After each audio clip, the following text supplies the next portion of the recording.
मध्य प्रदेश की खबरों में आप सभी का स्वागत है। आपके साथ मैं हूं प्रियंका। आइए रुक करते खबरों की ओर। उज्जैन में 2 दिवसीय शिप्रा तीर्थ परिक्रमा के समापन अवसर पर मुख्यमंत्री डॉक्टर मोहन यादव ने रामघाट पर पूजन अर्चन कर शिप्रा को चुनरी अर्पण की। समापन कार्यक्रम में बीजेपी के महासचिव कैलाश विजयवर्गीय और इंदौर के महापौर भी शामिल हुए। सीएम ने प्रदेश में हरियाली अमावस्या तक 5.5 करोड़ पौधे रोपित करने का लक्ष्य रखा है। उज्जैन में लगने वाले सिंहस्थ के लिए 20,000 करोड़ रुपए लागत से पूरे प्रदेश के मंदिरों में कार्य किए जाएंगे। इस अवसर पर मां शिप्रा के जयकारों से रामघाट गूंजबान हो गया। पंडित गौरव उपाध्याय और उनके दल द्वारा मुख्यमंत्री डॉक्टर यादव को रामचरितमानस और बाबा महाकाल का चित्र भेंट किया गया। प्रणाम करता हूं, इस आनंद में सराबोर होता हूं। आज के हमारे कार्यक्रम में हमारे बड़ा उदासीन अखाड़े के आचार्य महामंडलेश्वर परम पूज्य गुरु शरणानंद जी महाराज आने वाले थे। इसी कारण से वो गंगा दशमी के जाम में फंस गए। हमारा विमान भी चला गया था, लेकिन वो आ नहीं पाए थे। मैं उनको इसलिए स्मरण कर रहा हूँ कि गंगा दशहरा का ये हमारा उत्सव, इसका रंग फीका पड़ गया था। यात्रा तो होती नहीं थी, चुनरी उत्सव भी प्रारंभ हुआ तो गुरु शरणानंद जी के माध्यम से हुआ। जोरदार ताली बजाओ आचार्य गुरु शरणानंद जी के माध्यम। सारे संतरंग में आप सब में उनकी छवि पाता हूँ और इसके माध्यम से मैं उनको स्मरण कर रहा हूँ। और क्या दिवाली पे हमारी लाइटें, ऐसा लग रहा है आज ही दिवाली हो गई। जोरदार आनंद हुआ, क्या फुकानी का किनारा। और माँ की लहरें ऐसे मुस्कुरा के आह्वान कर रही है कि तुम ऐसे रोज आयोजन करो और मेरा रोज आशीर्वाद आपको मिलता रहेगा। ये माँ का आशीर्वाद हमको सदैव मिलता रहे। इसी प्रकार के मेले और हमारे सभी प्रकार के आयोजन चलते रहे।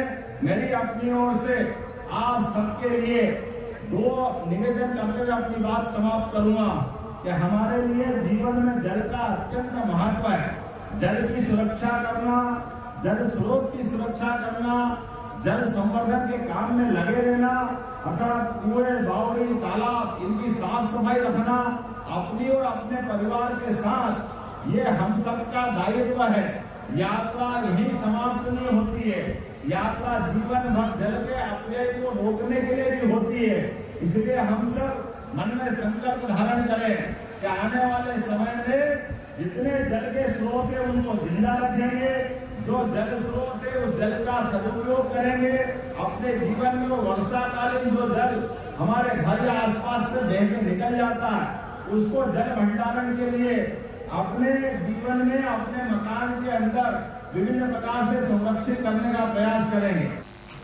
बढ़ते अगली खबर की ओर।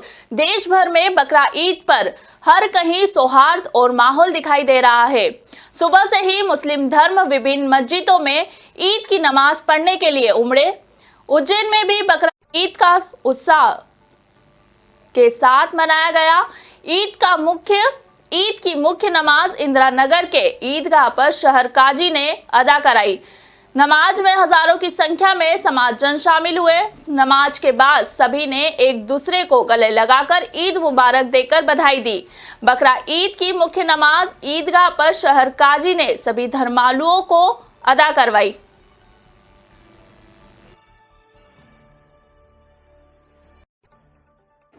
मैं तमाम लोगों को बहुत बहुत मुबारकबाद देता हूं। और देखो, बड़ी अजीब व गरीब बात है कि आज कुर्बानी को लेकर के बहुत सारी लोगों के जहनों के अंदर अलग अलग चीज़ें हैं। तुम अंदाज़ा लगा लो इस बात के लिए कि ये इसी कुर्बानी का वो नतीजा है कि इस मुल्क के अंदर एक ख़राब बीमारी कोरोना की आई और ये कुर्बानी देने वाले लोग खड़े थे और ऐसे ऐसे मकामात पे खड़े थे जहाँ सोचना भी मुश्किल होता हैगा। तो अज़ीज़ मोहतरमों को लोगों को बताना चाहिए इस बात के लिए भी कि देखो, कुर्बानी तभी होगी जब तुम उसको दिल से उस तरीके से करोगे, क्योंकि मुल्क का रहने वाला हर आदमी इसका वफ़ादार है और मुल्क से मोहब्बत करना हमारा फ़रीज़ा भी है। तो कोशिश इस बात की करेंगे। मैं सभी लोगों को मुबारकबाद देता हूँ और साथ ही इस बात के लिए दुआ करता हूँ कि अल्लाह ताला जो इस मुल्क के गुलदस्ते को तूने कायम रखा है, उसको जब तक ये दुनिया कायम रहे तब तक उसको कायम रहने देना, ताकि इस मुल्क के ऊपर दूसरे मुल्कों के लोग उंगली न उठा सके। मेरी दुआ है इस पर। खबर मध्य प्रदेश के उज्जैन से है, जहां भाजपा संसदीय बोर्ड केंद्रीय चुनाव समिति के सदस्य और केंद्रीय मंत्री रहे बीजेपी के वरिष्ठ नेता सत्यनारायण जटिया की पत्नी कलावती हो गया। वहां दिल्ली में ही रहती थी और पिछले कुछ दिन से बीमार होने पर एम्स में भर्ती थी। उनका पार्थिव शरीर देर रात दिल्ली से उज्जैन उनके निवास ऋषिनगर एक्सटेंशन पर लाया गया। अंतिम संस्कार में सीएम डॉक्टर मोहन यादव, कर्नाटक के राज्यपाल थावरचंद गहलोत, कैलाश विजयवर्गीय, वीडी शर्मा, प्रहलाद पटेल, राकेश सिंह भी शामिल हुए। इस दौरान जटिया के परिवार सहित उनको जानने वाले लोगों का तांता लगा रहा। यहाँ पर बैठे हुए हैं हमारे बहुत ही वरिष्ठ नेता सत्यनारायण जटिया जी। उनकी जीवन संगिनी उनके साथ नहीं रही।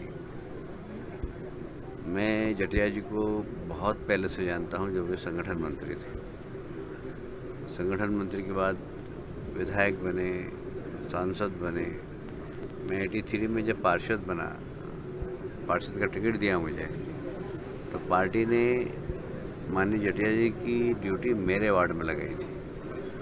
और मैं ये कह सकता हूँ कि यदि मैं राजनीति में आया, पहला कदम रखा मैंने और मैं जीता, उसमें पटवा जी जटिया जी का बड़ा योगदान था। आज उनकी जीवन संगिनी का जाना बहुत दुखद है और बहुत सेवा की उन्होंने। पिछले मैं 8 वर्षों से मैं देख रहा था, कभी उनका किडनी ट्रांसप्लांट भी हुआ, फिर इन्फेक्शन भी हुआ, पर जटिया जी ने बहुत सेवा की और दी बेस्ट ट्रीटमेंट क्या हो सकता है वो सब किया।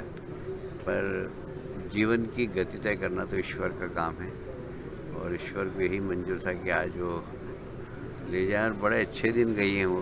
गंगा दशमी वाले दिन उनके प्राणांत हुआ और आज निर्जला एकादशी, उस दिन उनका अंतिम संस्कार होगा।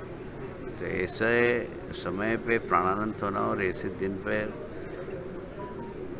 अंतिम संस्कार होना, ये तो कोई अद्भुत, कोई योगी ही कर सकता है। और वास्तव में भाभी जी का जो